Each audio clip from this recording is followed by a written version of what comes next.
All right, so Okay, Doctor Strange. I do want to talk about, before we go too deep into it, the trailers ahead of the movie, because I got to finally see the Wonder Woman trailer Mm-hmm. Fair. in front of Doctor Strange that I had not seen yet, and I don't think we talked about. We have not talked about this one yet, no. The new one, and not good, not not interesting, and my audience, which was a very animated audience throughout the whole night and reacting to the trailers, did not react positively to the Wonder Woman trailer. So I'm curious what you guys thought about it. I mean, I liked it. It feels very Zack Snyder, and I was actually talking with Becky about this earlier today. In that, I kind of want DC to like mix things up a little bit, so that all their movies don't feel Zack Snyder. I mean, in general, I liked it. The guitar solo ending Wonder Woman theme is starting to drive me a little nuts.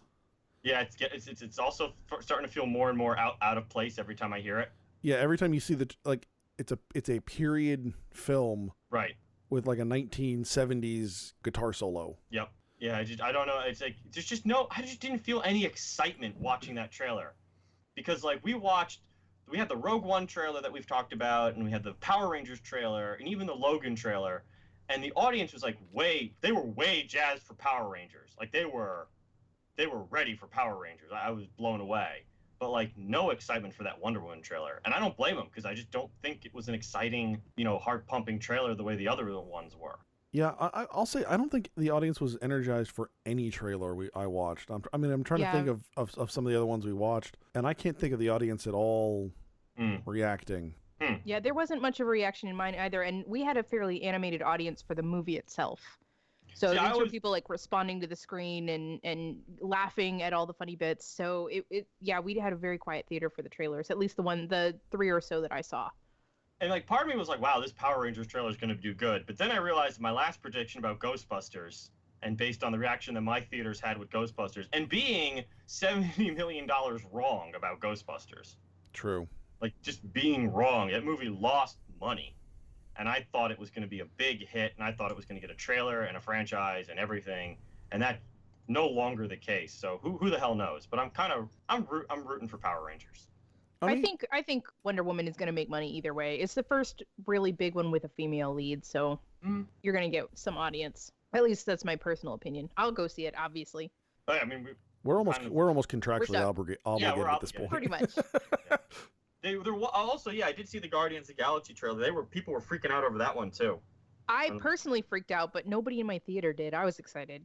Really? I love Baby Groot. I enjoyed the Guardians trailer, and that's the only other one I was thinking of. Is like, we had the Rogue One, we had the Guardians trailer, we had the Logan trailer, we had the Wonder Woman trailer, and like I'm just like, I don't think anyone reacted to anything. The one that surprised me was we got the Pirates of the Caribbean 5 trailer. I got that too. And I was confused, and there were a few people like trying to start a clapping, and I was like, no, stop, don't, not for this one. We're not encouraging this. Please stop encouraging this behavior. Yeah. Oh my God, it looks so stupid. About halfway through, I leaned over to Becky and I'm like, pirates? And she's like, yes. Yeah, yes. Okay. Well, I was kind of like, I guess we're doing this again. I was like, Jerry Bruckheimer, sailing ships. Mm-hmm. And then the yo ho ho very slowly. Well, no, I figured it out before that. At that point, okay. That was the very end. Well, and it's the same, like, very CGI bad guy mad at Jack Sparrow for something we don't know about again. And I'm like, like, give me something more. And Johnny Depp needs a paycheck. Yeah. Yes, this is that moment. Paycheck and a hit, because he ain't got any of that. Not lately. All right, so let's get right into this. Doctor Strange. Boy, going into this, people were really, really jazzed and had big things to say. The reviews were good. The trailers were good. People were pumped. How did you feel walking out of this? Let's start with Tracy. I want to hear that. Tracy. I have been more pumped, but I was not less. I wasn't bad. I enjoyed this movie. So I go in with very little Doctor Strange background. I mean, I've seen him in sort of interacting with other characters in other books that I've read. I've never actually read a Doctor Strange book in which he was any kind of a lead. So I sort of went in. I really love Benedict Cumberbatch anyways. That is not to say that I love everything he's ever done, but he's magnetic. Like, he's just very eye-catching. When he's on the screen, I feel like you don't really look at anyone else. I'm a big Tilda Swinton fan. I think they both knocked it out of the park. Other other acting was a little bit more shaky, but I was willing to overlook that. I thought there was a brilliant juxtaposition of mysticism and cynicism that I thought spoke for the average 2016 viewer, which I thought was really cool. Just in general, when I left this, I was like, all right, I went in expecting this. I came out having seen this, like same exact level. I'm good. Andrew, what do you think? I enjoyed myself. I think I have a few issues. I did enjoy Benedict Cumberbatch as Doctor Strange. I enjoyed Tilda Swinton. You did or did not? I'm sorry. I did. You did. Okay. Did. I enjoyed Tilda Swinton's acting. I think her character was a little rough. The actual the written character. Baron Mordo was good. The villain was fairly forgettable. Like I don't actually know the guy's. I can't remember the guy's name. The actor? Well, it was also weird. Or the character name? The character. Oh, you mean Mads Mikkelsen's character? Yes, Mads Mikkelsen's character. I'm sorry. I was thinking of the overarching dark.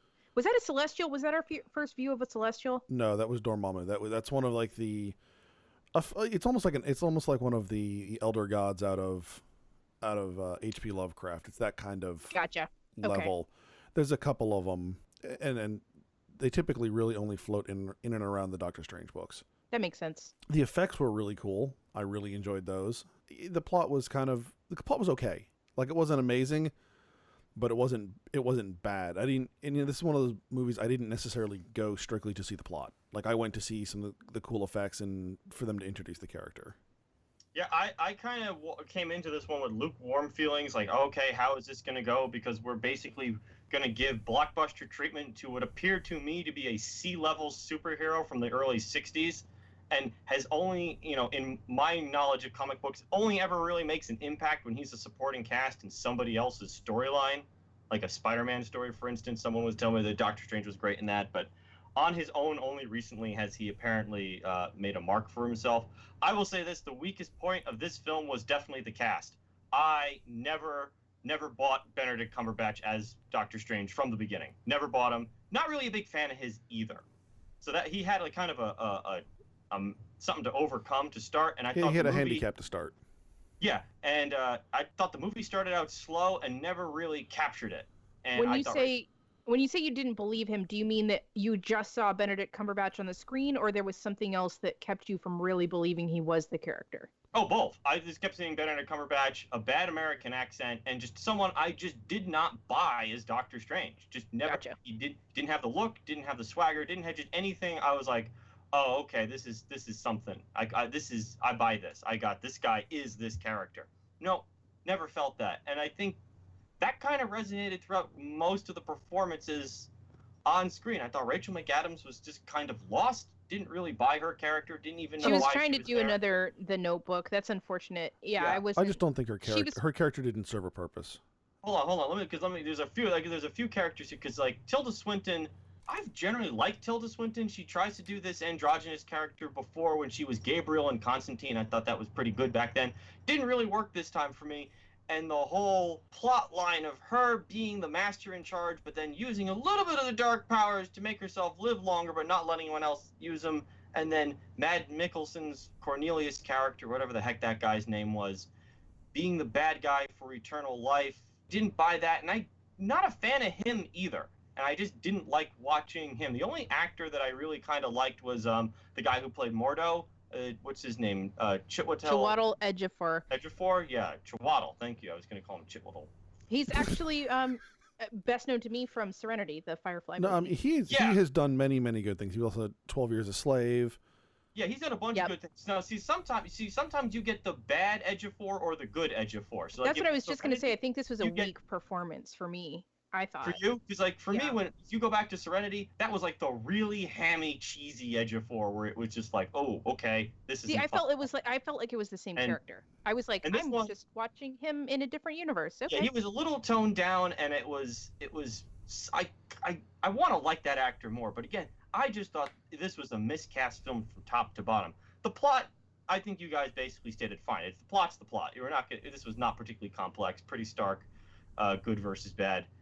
The humor in it, I didn't buy the humor. I don't think I cracked a smile watching this film. I think the only character or things that I found were funny were the cape. I kind of liked the cape. Thought the cape was pretty cool. I swore to God, I swore to Becky that you were going to despise the cape. No, I thought you were making me look like a fucktard. Yeah, I kind of like. Well, that's not hard, and what else is new? There was one line in the movie that I did like, where Ms. Coulson's talking about, I need, our eternal life, join my side, and Cumberbatch goes, "Look at your face." Yes, like, that was the best moment. That was fantastic. That was kind of nuts.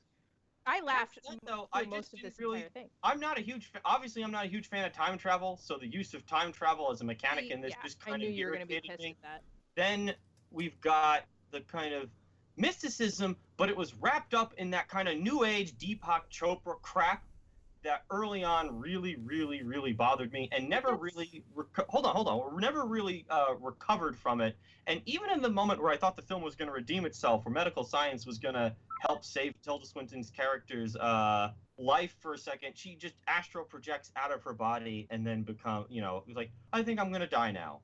Overall, I felt it wasn't certainly I'm not saying it was a bad film, don't get me wrong, but I was mostly underwhelmed by how this one played out for me. Not gonna nail it, or not gonna nail it to a cross like I've done other films, but I was just kind of underwhelmed by it. Yeah, but you're talking about like how the mystical element, all that stuff threw you off, but I'm like, but the whole point of this movie is that they sort of underpinned it with this 2016 very modern cynicism. Like at first it was Doctor Strange's character himself, like not believing in any of this crap, like chakras and whatever, and he's all mad about, the ancient one pulling out this text that shows acupuncture.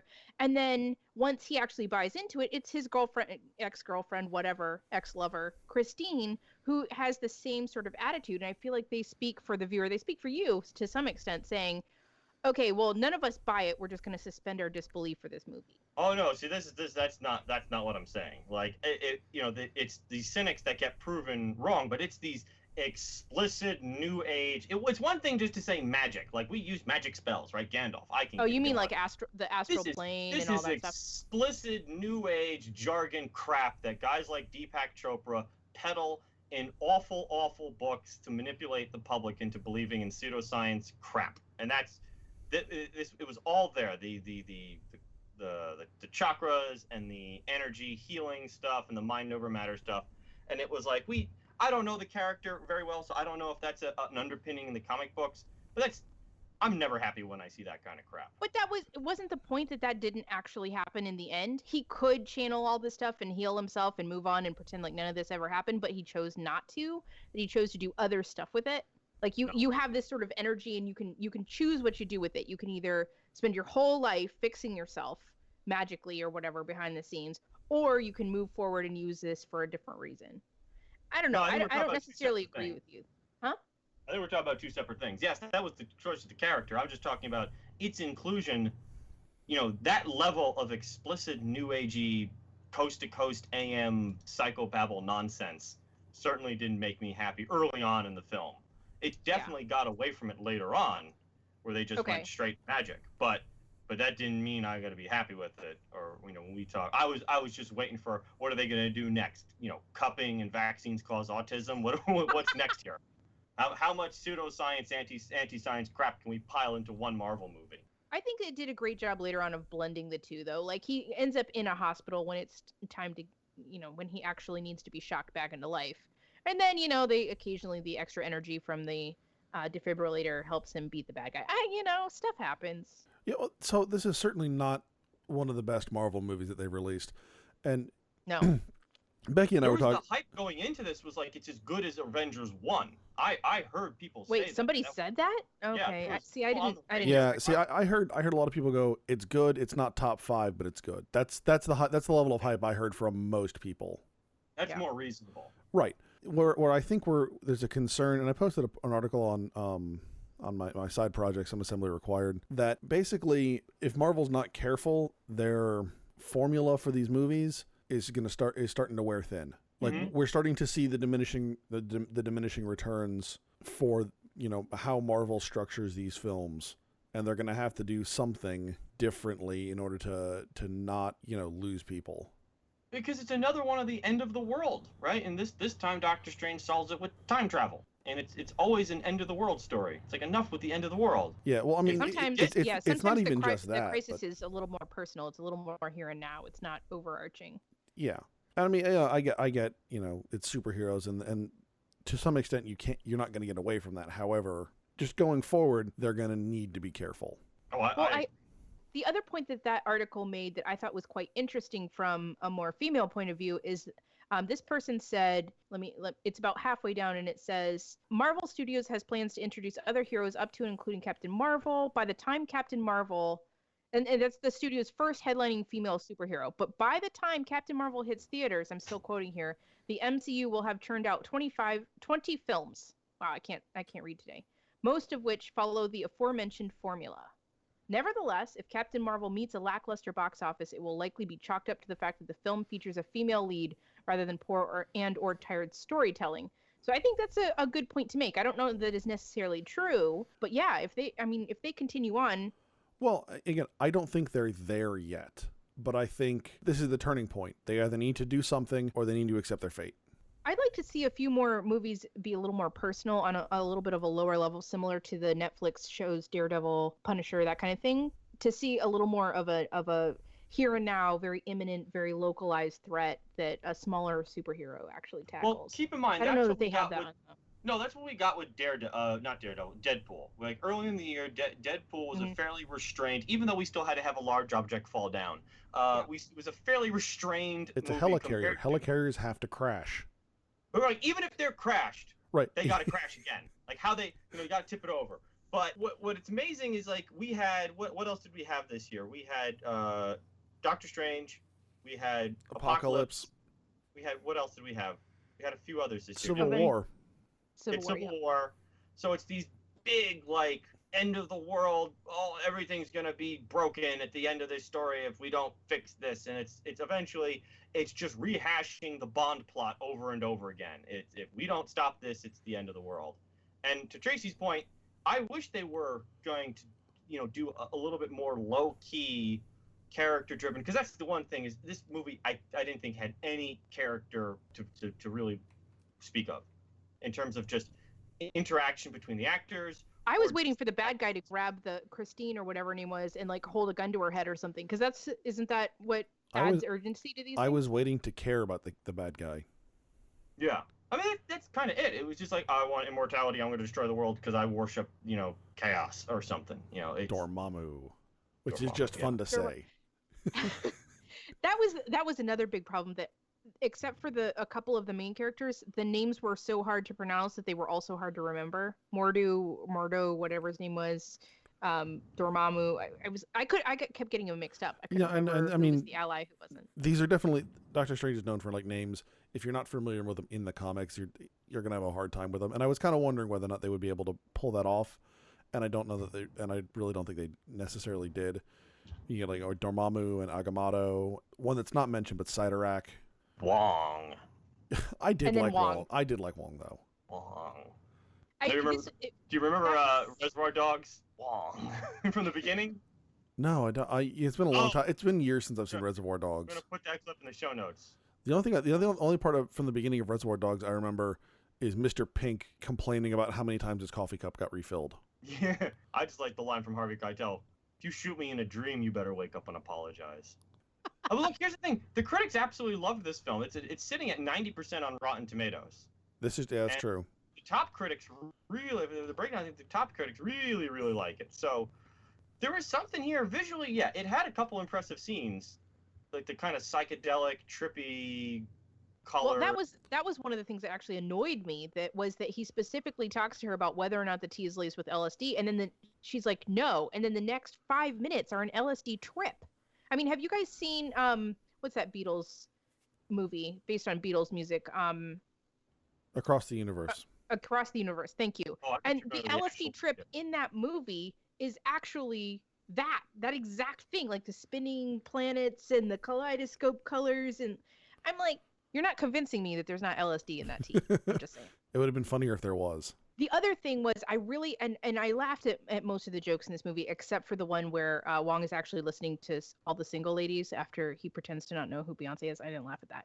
So I laughed at most of the jokes. The only thing that I thought was a missed opportunity was that the Ancient One like beats up Doctor Strange across multiple universes, and he comes back and she calls him Mr. Strange. And what I wanted him to do was look up at her like from his knees and say, "It's still Doctor," but he didn't. So I felt like that was a missed opportunity. And that would have fed to your point, dude, where they actually valued a little bit of science in there too. No, I mean, it's fine that it didn't have to be science, right? There's every now and again they'll come up with, like, we've talked about fuzzy science on this show before, and I just give it a pass. But it's one thing to use like fuzzy made up science. If you used fuzzy made up New Age crap, I probably would have been okay with that, as opposed to actual New Age crap that people spend real money on and wind up killing themselves because they don't actually treat themselves with science. That always gets me. That grinds my gears. Poor Steve Jobs. Yeah, that kind of stuff. Other than that, I thought the movie was pretty underwhelming. I was just like, okay, it's fine. I'm just not a fan of this cast, and I usually love Rachel McAdams, but I really didn't like the cast. That's what bothered me. She is hot. She's even hot in Scrubs. That's hard. That's hard to do. Was Rachel McAdams in Scrubs? No, not in the show. In Scrubs, like the clothing. Yeah, she's hot. No, she's super, super cute. I really like her. Yeah, but now, I think you guys also, I swear to God, she hasn't aged a day since The Notebook. No, it's amazing. Like there's like those women in Hollywood that just don't age, or as they get older, they get better looking. Mm-hmm. Nicole Kidman's another one. Michelle Pfeiffer, up until very recently, and Diane Lane for the longest time were always gorgeous. Yeah, always. But now, what did you think of the after trailer stuff? I thought was kind of a letdown because it was just basically Mordo's a bad guy. Ooh, who didn't see that coming? And then again, he's his same character in Serenity. He's unflexible. He's almost a religious fanatic. He's just so hammy sometimes. Like that guy is so hammy. Too many sorcerers. Yeah. And like Benjamin Bratt is like, oh, nice to see he's still working. Right. How he got like a major credit in this, I don't know. Benjamin Bratt. Everyone's like, I know that guy. He was on NYPD Blue. Oh wait, no, that was Jimmy Smits. Never mind. Right. I mean, I'm excited for Thor Ragnarok because I seem to be the only Thor fan in existence. Like the only fan of the Marvel, the cinematic fan, the cinematic films. You want to do that one again? Not really. Again? No. Keep your seats, folks. He's gonna be okay. Law and Order. That's what he was on. I knew I'd seen him before. Yeah, Law and Order. Sorry. Tracy didn't even hear me flub that one. She was completely engrossed in IMDb. Yep, no, he's the guy from Miss Congeniality. Everyone knows him. Oh, he was on Miss Congeniality. Holy crap! Oh. Wow, throwback. No, I mean, I'm looking forward to Thor Ragnarok, but I'm just kind of like, okay, we're gonna have Doctor Strange and Hulk in Thor Ragnarok. And Thor has a brown beard now. He's brunette on the chin. Although I did like the fact that Thor drinks the beer and just looks, and the beer starts filling back up. Which I think was Strange, right? He's excited because Strange did it, or was he doing it? I don't know who was doing it, but Thor was pleased. Yes, yeah. He sure was. And he does not like tea. It just feels like that's the direction they want to go with some of these Marvel movies, is start to like fill up with characters. It's just because that's why Civil War did so well, and that's why Avengers does well. It's just people want to see the characters. Well, I say we did get the Time Stone. We did get another one of the Infinity Gems. Yep. Mm-hmm. And Kurt and I were talking about it right after the lights went back up. Holy shit, guys! Do you know how much they're spending on Infinity War? Like just the lead up, billions. I mean, Benedict Cumberbatch commands a lot of money. Chris Evans, Chris Pratt, like these are big time stars now, commanding millions and millions of dollars in salaries, and that's not counting all of the special effects. And this is oh my god, this is an incredibly expensive movie. The lead up, and then who even knows how much the actual budget for the movie will be. That's crazy. If they don't pull this off, oof, that's gonna be tough. If they don't pull this off, DC's gonna pull the cord real fast. Mm.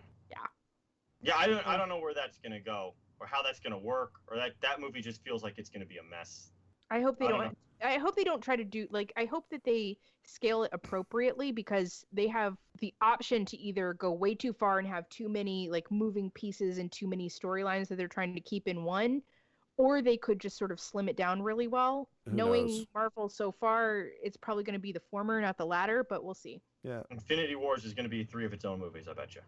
No. They're going to do what they did to The Hobbit. Just at the last minute, we're going to make another one.